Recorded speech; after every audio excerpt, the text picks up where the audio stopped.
Morning সকলকে। তো আজকে জানো তো, মা কালকে রাত্রিবেলা ফোন অফ করেনি, আর সকালবেলায় ফোন বেজে উঠেছে। আমার এক মাসি ফোন করেছে, আর সবার এখন একই ব্যাপার। কারোর যদি অন্নপূর্ণা ভান্ডার ঢুকছে বা স্ট্যাটাস রিজেক্ট করছে, যাই হোক, সেটাই অন্যকে ফোন করে খবর দিচ্ছে। তো আমার মাসি ফোন করেছে সকালবেলা, জানো, যে আমার মাসির রিজেক্ট হয়ে গেছে আর কি। তো সে কারণে আমাকে খবর দিচ্ছে যে আমার রিজেক্ট হয়ে গেল, আমি আর টাকা পেলাম না। এই হয়েছে। আর আমার যেহেতু মাসি ফোন করেছে, ফোনের শব্দে ঘুম ভেঙে গেছে। আজকে ছুটির দিন, হলো অনেকক্ষণ ঘুমাবো, আর ঘুমানো, যাই হোক। আর মা আমার উপরে চিল্লাচ্ছে সকাল থেকে কোনো ব্রেকফাস্ট নেই, এই জন্য। আরে আমার হচ্ছে, আমার একটা ডাইজেস্টিভের উচ্চারণই করতে পারছি না, হজমের প্রবলেম হচ্ছে। হ্যাঁ, তো সে কারণে সকাল থেকে কিছু খাইনি। তো এখন কি খাচ্ছি দেখো, তারপরে খাবো তো নিশ্চয়ই, কেন প্রচুর খিদে পেয়েছে আজকে। তো এখন এটা কি যেন, ওআরএস এর জল, না ওআরএস না, এটা হচ্ছে নুন চিনির জল নিয়েছি। মা বলছিল যে ওআরএস এর জল, না ওআরএস এর জলটা খুব বাজে খেতে হয়। ওআরএস তো সবসময় ঘরে আমার থাকে। হ্যাঁ, আমার জন্য ওটা এই নুন চিনি জল খাবো, তারপরে কতদিন তো চা খাই না। আর খেতে হবে না। না বলছি আর কি, চা খাই না। আর ওয়েদারটা বাইরে এখন বেশ কালো করে এসছে। আর আমাদের এখানে বিছনাপত্র তোলা, একদম ক্লিন, একদম বিছনা একদম। অনেক দিন পরে ওটস আর দই খাচ্ছি। এটার মধ্যে আবার চিনি দিয়েছো? গুড় দিয়েছে। হ্যাঁ, আর আমি জামা কাপড়গুলো তুলে দেবো, এখন আবার দিয়ে দেবো। ওই করো, দৌড়াদৌড়ি করো তুমি। ঘরের মধ্যে শুকায় না। আর তুমি কি বলছিলে, এই যে ফোন দেখতে দেখতে হকার ওই হঠাৎ ফোন, ওই যে সকালবেলা যদিও সময় পাই না, কিন্তু হঠাৎ একটু রান্না বসিয়ে দিয়ে একটু ফোন দেখছিলাম। দেখতে দেখতে হঠাৎ হকারের এক ভদ্রলোক বলছে ওরা আর তো 2 দিন আছে, তারপরে আর তুমি জল পাবে না, কিছুই পাবে না। এটাই কতজন লিখেছে, সেই লেখাগুলোই দেখছিলাম, যে সত্যিকারে যারা ট্রেনে, সাধারণ মানুষেরও তো উপকার হতো, যে খাবার দাবার পাওয়া যেত, জল পাওয়া যেত। এই যে আমরা যদি গরমকালে যেটা জল, ট্রেনে উঠি, হকার থাকবে না? না, মানে এই যে আমরা বাদাম খাই, ও চিপস খাই, ওগুলো আর সব বন্ধ। যা যা তো ট্রেনে সবচেয়ে উঠে বড় কথা হচ্ছে, বাদাম খেতে পাবো না। এটা পড়ে আমার খুব কষ্টই হয়েছে, যে যারা হকারি করে তাদের বাড়িতেও তো সংসার আছে, তাদেরও জীবনযাত্রা আছে, তারা হয়তো ওইটুকুনি রোজগার করে হয়তো প্রতিদিনের মতো সংসার চালায়। এটা আমার কাছে খুব কষ্ট লেগেছে, যে ট্রেনের ভেতর এবং মানুষেরও, আমাদেরও, আমরা যদি কোথাও যাই, সবসময় কি আমরা জল বয়ে নিয়ে যাই? আর জল বয়ে নিয়ে গেলেও যারা অনেক দূর রাস্তায় যায়, জলটা আমাদের প্রয়োজন। এই যে আমরা যে এই যে শুভর বিয়েতে গেছিলাম, ওই দূরপাল্লার ট্রেনেও উঠবে না? না, সেজন্য খুব কষ্ট লাগলো, মনটা খুব, সকালবেলা ফোনটা ধরেই মনটা খুব খারাপ হয়ে গেল।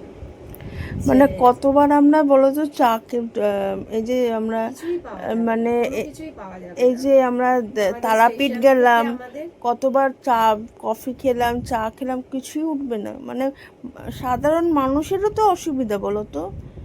মানে হকারদের তো সংসার একটা আছেই, আর অনেক মানুষেরও তো অসুবিধা। সব কি সবসময় বয়ে নিয়ে যাওয়া সম্ভব? আমাদের কোথাও যে যাত্রা পথে যেতে গেলে রেল স্টেশন থেকে খাবার কেনো। রেল স্টেশনেও আর- তো দোকান নেই, হ্যাঁ এবারে হতে পারে হ্যাঁ, সেটা। বড় বড় দোকানগুলো হ্যাঁ। থাকবে, হ্যাঁ এবারে সেখানে কি সবসময় সব খাবার কিনে খাওয়া যায়? হ্যাঁ, সেখানে কিছু আছে প্রাইসও যে- বেশি থাকবে। বিশেষ করে চা, ঝালমুড়ি, এগুলো তো খুব মানে সবাই খায়, অল্প টাকায় খাবার পায় তো, এবং সুস্বাদু এই জিনিসগুলো। তো সেই জন্য না খুব খারাপ লাগলো মনটা, সকালবেলায় আজকে মনটা খারাপ হয়ে গেল এটা এসব দেখে শুনে। হ্যাঁ, পরিষ্কার পরিচ্ছন্ন থাকবো তাই বলে গরিবদের জন্য কিছু ভাববো না, এটাও তো ঠিক নয়। আমরা তো আর বড়লোক নই যে আমরা বড় বড় দোকানে গিয়ে বড় বড় হোটেলে গিয়ে খেতে পারবো, সম্ভব নয়। একটা ফ্যামিলিতে 3 জন 4 জন থাকলে পরে তাদের কি সম্ভব? এটা খুবই দুঃখজনক আমার মনে হয়। তোমাদের কি মনে হয় অবশ্যই কমেন্টে জানিও। সব দাদারা এরকম কি সুন্দর সুন্দর ছড়া কাটতো কবিতার মাধ্যমে, তো সেই ছড়া আর শোনা যাবে না।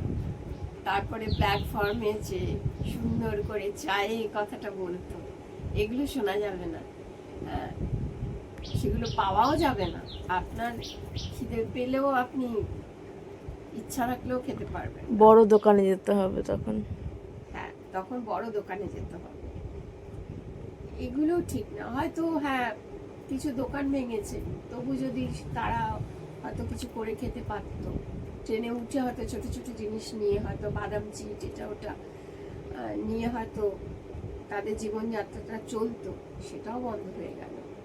আর সাধারণ মানুষের দেখবেন যাত্রাপথে এগুলো যদি না থাকে, কারণ আমরা এগুলোতেই অভ্যস্ত হয়ে গেছি। তারপরে এই যে ছোটবেলা থেকে আমরা বাউল তাই দেখেছি। সঙ্গীত, তারপরে বাউল সঙ্গীত, গান, হ্যাঁ, এই যে সুন্দর সারা ট্রেনটা সুন্দর সুন্দর সুন্দর গান। তারপর শুনতে অনেকে শুনতে আমাদের কিশোর যাওয়া। কুমারের গান করতো, বিভিন্ন জন লতা বিভিন্ন রকমের। মঙ্গেশকরের এই জিনিসগুলো তো গান আর শোনা করতো। যাবে না। হ্যাঁ, তখন মনে হয় যেন যাত্রাপথটা কিরকম বোরিং হয়ে যাবে। আমরা তো ছোটবেলা থেকে এইভাবেই অভ্যস্ত, সেটাই।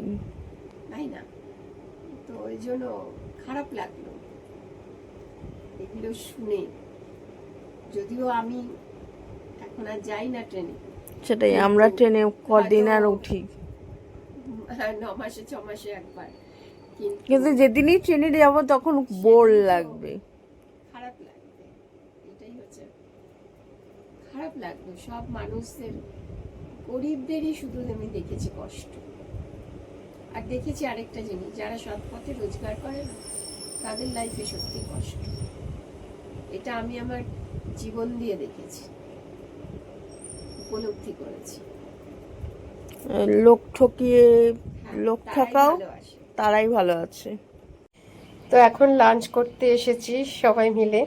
তো আজকে লাঞ্চে আছে সেদ্ধ, এই যে পায়েলের উচ্ছে বাবা, সেদ্ধ, হ্যাঁ উচ্ছে সেদ্ধ, ভেন্ডি সেদ্ধ, ভেন্ডি সেদ্ধ, আর সাথে ভাত তো রয়েছেই, আর এখানে রয়েছে ডাল, আর এখানে এই যে কাঁকরোল দুটো ছিল পায়েলের বাবার জন্য আর কি, কাঁকরোল ভাজা, আর আমার আর পায়েলের জন্য একটু ভেন্ডি ভেজেছি, আর একটুখানি চাটনি দিয়ে সবাই খাবো বলতে পায়েলের বাবা বাদ, হ্যাঁ, তো সেই জন্য অল্প একটুখানি চাটনি, আমটা মানে একদম নরম হয়ে গেছে, ওই জন্য একটুখানি চাটনি করে রাখলাম। এই হচ্ছে আজকে আমাদের লাঞ্চ মেনু। তো পায়েলের বাবা খাওয়া শুরু করে দিয়েছে, কিন্তু পায়েলের বাবাকে আর দেখানো যাবে না, জানো তো। আমার দিদার আজকে মৃত্যুবার্ষিকী, তো এখানে মা একটু মালা পরালো দিদাকে, আর এখানে অনেকে বলে যে মৃত মানুষের কাছে নাকি খাবার দিতে নেই, কিন্তু আমরা, সে আমার মানে বাবার বাবা মানে আমার ঠাকুমার মৃত্যুবার্ষিকীতেও আমরা মা ফল মিষ্টি দিয়ে দেয়। আর দাদু দিদার ক্ষেত্রেও মা, আজকে দিদার মৃত্যুবার্ষিকী 5 বছর হয়ে গেল আজকের দিনে। তো এটা তোমরা, আমার দিদা সেরকম একটা ভিডিওতে থাকতো না, আমার দিদা খুব সুন্দরী ছিল। আর আমার মা একদম আমার দিদার ফটোকপি, তাই না? হ্যাঁ, দিদার মার মতো দেখতে, মানে দিদার মতো মা দেখতে। একদম। হ্যাঁ, দিদার মতো মা দেখতে। আছে দুঃখ, আছে মৃত্যু, বিরহ দহন নাগে, তবু শান্তি, তবু আনন্দ, তবু অনন্ত আগে।